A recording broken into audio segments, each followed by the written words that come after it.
Welcome back. We are live on the ICCCon podcast stage. We are live with James Arnold Taylor, Obi-Wan Kenobi. From ICC. CC. This just in with Obi-Wan Kenobi himself. Hello there.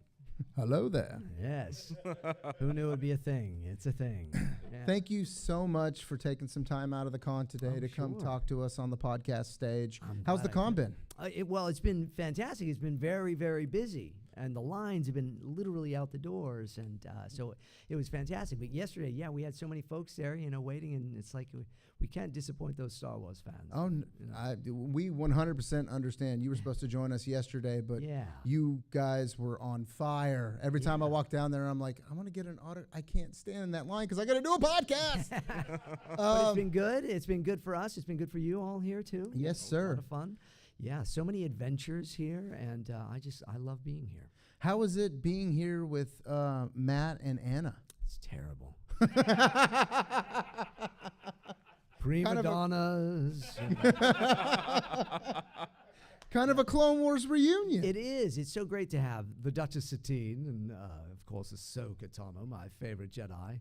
Although she's not a Jedi anymore, is she? No. And then that chosen one, Anakin. Yes, Anakin. Oh, Anakin. There's so many things that you can say as Anakin, and it can mean so many different ways. You use Anakin.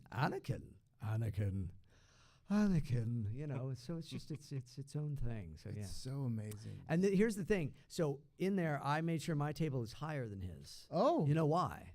Because then I have the high ground. I'm sure that was written in the contract. That's right, it is. I say to Michael, I will have a higher table. So Matt Lanter, who is, of course, one of the dearest people in the world to me and is like a brother to me for sure, we live near each other. And he actually now lives on a hill because, of course, he's a big movie star. Mm-hmm. And I'm just a voice actor. And so he officially has the high ground now. Oh. And so he reminds me of that every time. Does he go out in his backyard and scream, "Hey, Kenobi, I got the high ground"? He does. And the neighbors are like, what is up with that guy? But, they say that anyway. Next to that guy? Yeah. Why does the guy down here seem so much nicer? That's right. Well, yes. It goes without saying. Now, you do voice acting in TV shows, cartoons, many different venues, and video games. Video games, yeah. Is it any different video game and Very different. So animation, you're usually in the studio together. When we did the Clone Wars, we were always all together as a cast, kind of in the round, kind of like a circle? half circle there, and we would all read the lines together, and we could interact. We can see each other. And when you're doing a video game, primarily you're alone. Now, I've been doing video games for over 30 years. I'm that old, yes. Long time ago. And some of the first video games, in fact, the first video game I did, it was called Emit, E-M-I-T, and it was time backwards, and my character aged backwards. Oh. Because I was a kid at the time, but I was able to make my voice sound older. So I was this old guy who then throughout the game he got younger and younger and younger until by the end he was a young man, and then he was a little kid, and then he was a teenager. And so that was the first game I did. But so I've been doing video games for years, and they've always been alone. Because you have so many lines. So like the game Final Fantasy X, where I played the character Titus. Some people say Titus, it's Titus. But that game was like a phone book. It took 3 months to record that. Oh, wow. And so video games are very intense vocally in that. And then they're also the most intense stuff for your voice, where you can lose your voice. That's what Anna was saying. She was just doing a video game, and she kept saying, "Eat lead," and she had to do it like 20 times and lost her voice. They would think that it's from screaming, like dying and being hit and stuff, like, all that. It's not. It's from screaming dialogue that makes you lose your voice. So I was giving her some, little throat lozenges and stuff and herbal teas, making sure she doesn't lose her voice anymore. But yeah. Got to watch out for the other voice actors. You also are Ratchet. I am? Oh, wait a second. Well, that's what this says right here that he handed me. I am. So for the last 19 years, I've been Ratchet. Yeah, the Ratchet and Clank video game series. How different is that from being like Obi-Wan? Do you get lost in your character sometimes? Do you ever walk into Ratchet and you're like, "Hello, sorry." You know, I am just a total nerd for all this stuff, and I keep track of them in my head. So if I'm doing Obi-Wan Kenobi, well, then I'm Obi-Wan, and that's all quite good. And Jedi Master Plo Koon is right there. And then if Johnny Test comes in and says, hey, Obi-Wan, let me see the lightsaber. No, Johnny, you can't say, come on, it'll be cool. Come on.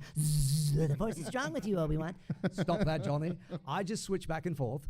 If I'm doing Hiccup from How to Train Your Dragon, well, then it's just there. Or Fish Legs, or Yabba-Dabba-Doo, Fred Flintstone is right there. So I just keep track of them in my head. I picture them in my head, and then they come out of my mouth. I don't know how it happens, but yeah, there you go. True professional. Oh, it's crazy. You know, if I'm doing Chris Walken, I do his voice. Sometimes if he's not available, I come in, I do it. I didn't know Mike booked Chris. Yes. I know, right? It's that big of a show. The ICC. Yes. Oh my God, I'm gonna cry. Yeah. Whoa, wait a second, Doc. Whoa, you mean to tell me the word ICCC? Great Scott, Marty, there must be something wrong with the space-time continuum. Yeah, you know. So you just little voices in my head, and I just am lucky enough to have them come out. How do you sleep at night? Oh, I don't sleep. Does your wife you look tired, drink this? No.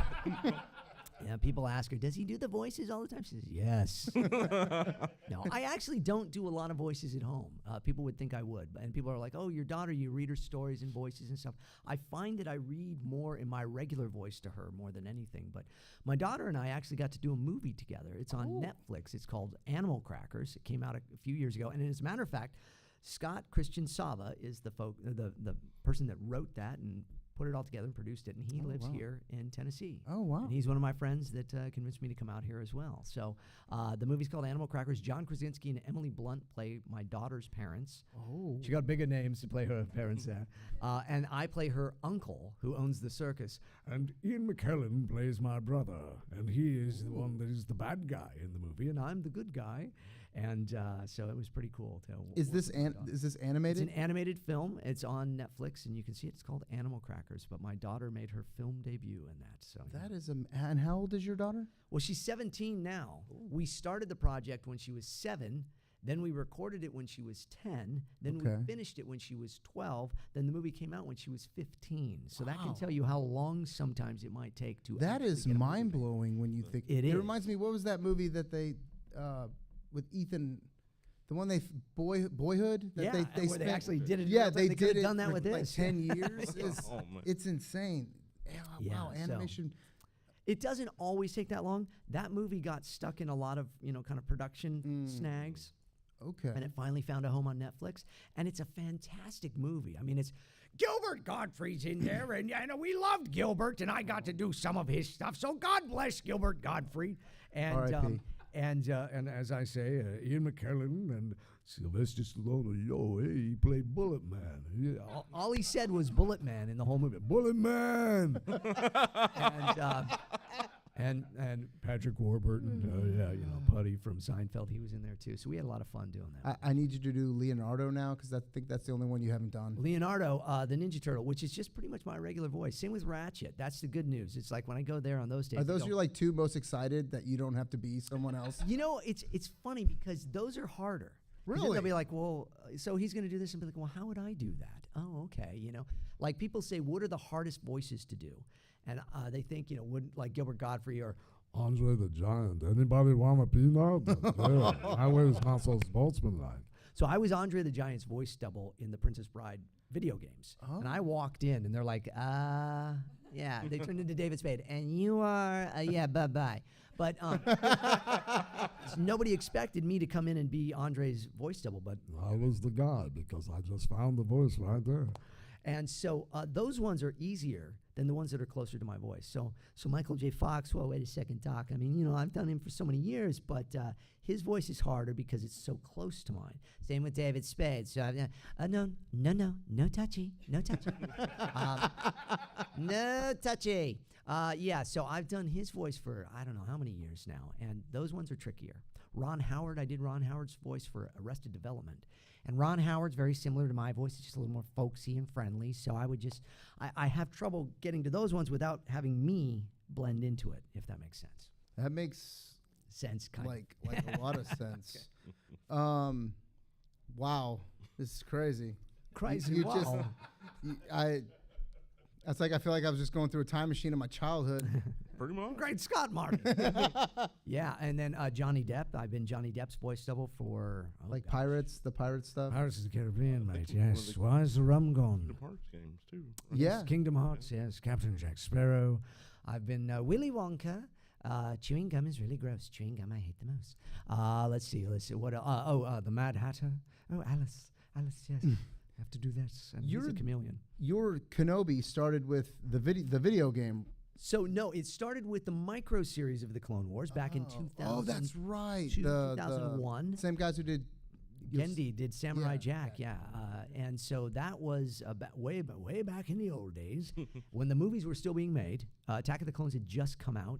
And so I read for this, and I thought it was going to just be an audition to do some voice doubling for him, because I'd done some doubling for Ewan McGregor for other things before, especially when he has an American accent. So when Ewan McGregor puts on an American accent, he has to kind of push, like you'll notice when he talks in an American accent to hide his Scottish accent, he'll speak from a different place in his mouth, but we have pretty much the same timbre vocally. So his voice is very similar to mine. So I thought, well, if I put on a British accent, I might sound like Obi-Wan Kenobi. But in fact, I'm doing Ewan McGregor doing Alec Guinness doing Obi-Wan Kenobi. Great Scott, Marty. Have you ever done it for Ewan? No.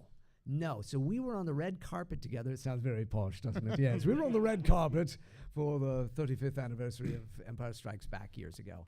And we did not get to meet. But I've never met Ewan McGregor, but I understand he's a good guy, so I'm sure, he doesn't mind. So I hear he's getting some kind of show on Disney. Got some show, I don't know. Some We'll show see how that goes. That'd be hilarious if, like, you got the cameo in the show and you're like, hello there. Wouldn't that be? As he walks by. Yes, I thought they should have done that, but no such luck. You agree? I agree. Yes. I'd watch that, yeah. But anyways.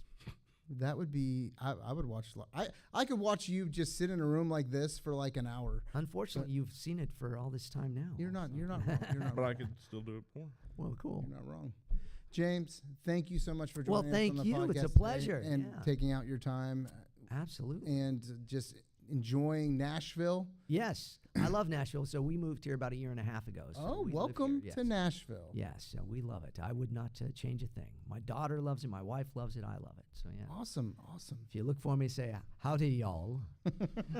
Howdy. So, hello there, y'all. Obi-Wan. Southern Obi-Wan Kenobi. Southern Obi-Wan Kenobi, yes. Hello there, y'all. No, yes. No, that was bad. That's way that was horrible. That's way off. Strike that, reverse it. ICCC, y'all. Oh. Hello there. Thank you so much for joining us. Thank on the you, guys. I so stage. appreciate it. Yeah. Y'all have a good day now. You hear? See ya. This summer, saddle up in Smashville as the Music City hosts the hottest party of the summer, WWE SummerSlam Nashville. For the first time ever at Nissan Stadium, a little bit country, a little bit rock and roll, a whole lot of kick-ass.